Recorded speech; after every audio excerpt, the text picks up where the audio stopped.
Kalabharathi Visakha music and dance academy గత 39 సంవత్సరాలుగా సంగీతం, నాట్యం, నాటకం, హరికథలు, బుర్రకథలు ఇలాంటి తోలుబొమ్మలాట అనేక కార్యక్రమాలు కళాకారులకు ఆహ్వానించి వాళ్ళతో చేయించి ప్రోత్సహిస్తాం.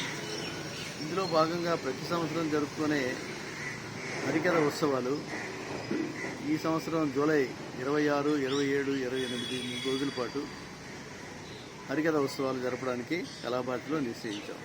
మొదటి రోజు కార్యక్రమం ముగిల్చేరు నాగమణి భాగవతారు గారించే శ్రీకృష్ణ రాయబారం హరికథ. హరికథ ఎందుకు మన వాళ్ళు అందరూ చూడాలి అంటే, పాతకాలంలో హరికథలు, బుర్రకథలు, నాటకాలే ఉండేవి.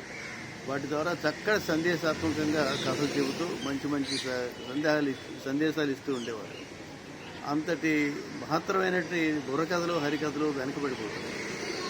అందుకని మనం కళాభారతి సంవత్సరానికి ఒకసారైనా 3 రోజుల పాటు హరికథ ఉత్సవాలు పెట్టాలనే ఉద్దేశంతో పెడుతున్న ఈ భాగంలో మొదటి రోజు శ్రీకృష్ణ రాయబారం కథ అద్భుతంగా ఉంటుంది.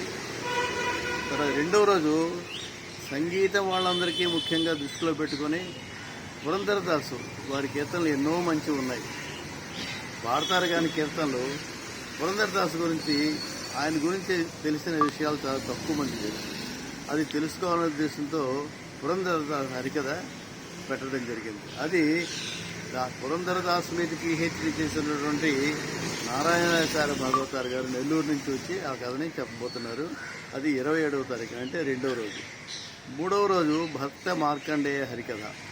ఇది కూడా చాలా అద్భుతమైన హరికథ. అందరికీ తెలిసినప్పటికీ కూడా తెలుసుకోవాల్సిన విషయాలు ఎన్నో ఉంటాయి కాబట్టి హరికథ రూపంలో చాలా చెప్తారు వాళ్ళు. అవి చెప్పబోయే ఆవిడ శ్రీమతి వేదవతి భాగవతారిని ఒంగోలు నుంచి వస్తున్నారు. ఈ ముగ్గురు కళాకారులు కూడా టాప్ గ్రేడ్లో ఉన్నటువంటి హరికథ కళాకారులు. వాళ్ళు చెప్పే కథలు అందరూ ఆశాంతం విని ఆనందించి, పెద్దవాళ్లే కాకుండా తర్వాత తరాల వాళ్ళని తీసుకొచ్చి వాళ్ళకి హరికథల ద్వారా మంచి సందేశాలు అందుకునేటట్టుగా చేయాల్సిన బాధ్యత మనం అందరం తీసుకొని ఎక్కువ మంది రావాల్సిందిగా మీ అందరి ద్వారా కోరుకుంటూ, హరికథ ఉత్సవాలు ప్రోత్సహించండి, హరికథని వినండి, ఆనందించండి. జై శ్రీరామ్.